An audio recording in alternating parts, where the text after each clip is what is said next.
எதற்காக நாங்கள் திமுக அரசை குற்றம் சாட்டுகின்றோம்? என்ன பார்த்தீங்கன்னா பல திமுக அமைச்சர்கள் சொல்றாங்க, இல்லைங்க நாங்கள் என்னங்க பண்றது, குற்றம் நம்ம நடக்குது, குற்றவாளிகள் இருக்கிறாங்க, எப்படி எல்லா பழியும் எங்கள் மேலே போட முடியும்?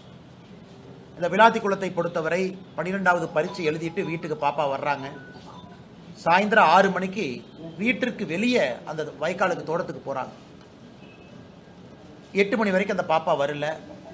அதன் பிறகு அந்த குழந்தையினுடைய பெற்றோர்கள் குளத்தூர் காவல் நிலையத்துக்கு போய் கம்ப்ளைண்ட் கொடுக்க போறாங்க. விளாத்திக்குளத்தில் குளத்தூர் காவல் நிலையத்தில் அந்த கம்ப்ளைண்ட்டை எடுத்துக்க மாட்டேங்கிறாங்க.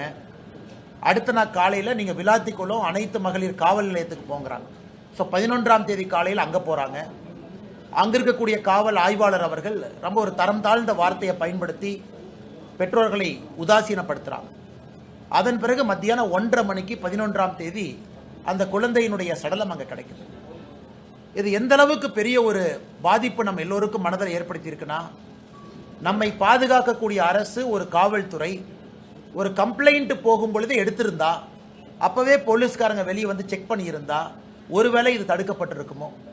அதனால 10ஆம் தேதி சாயங்காலம் காணாம போன அந்த மாணவி 11ஆம் தேதி மத்தியானத்திற்கு மேல ஏற்கனவே தேடி இடத்துல சடலம் கிடக்குதுன்னா யாரோ வந்து போட்டுட்டு போயிருக்கிறாங்க அப்படின்னு தான் மேற்கட்டமா நமக்கு தெரியுது. அதனால இது காவல்துறையினுடைய தோல்வி என்று சொல்வதை விட காவல்துறையை நிர்வகிக்கக்கூடிய நம்முடைய முதலமைச்சர் ஐயா ஸ்டாலின் அவர்களுடைய முழு தோல்வி. என்ன கமாண்ட் அண்ட் கண்ட்ரோல்ல வச்சிருக்கிறாங்க? இன்னைக்கு வந்து ஹோம் செக்ரட்டரி அவங்க பத்திரிகையாளர் சந்திப்பில் ஒருத்தரை சஸ்பெண்ட் பண்ணிட்டு அதனால பிரச்சனை முடிஞ்சிருச்சு அப்படிங்கிற மாதிரி போறாங்க. இன்னும் குற்றவாளியை கைது செய்யப்படவில்லை.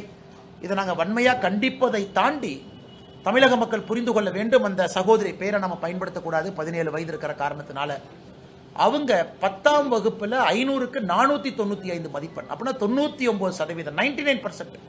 இதை விட ஒரு ஏழை குடும்பத்தில் ஒரு குழந்தை என்ன பண்ண முடியும் நீங்க யோசிச்சு பாருங்க. 99% மதிப்பெண்கள் பெற்று அந்த தலைமுறையை உயர்த்தக்கூடிய ஒரு வாய்ப்பு இருந்தும் கூட அந்த குழந்தைக்கு இது போல் நடந்திருக்கிறது. அதனால முதலமைச்சர் அவர்கள் வெட்கி தலை குனியணும். இன்னைக்கு கனிமொழி போயிருக்கிறாங்க, சகோதரி கனிமொழி அவர்கள் அங்க இருக்கக்கூடிய மக்கள் தங்களுடைய கோபத்தை காட்டியிருக்கிறாங்க.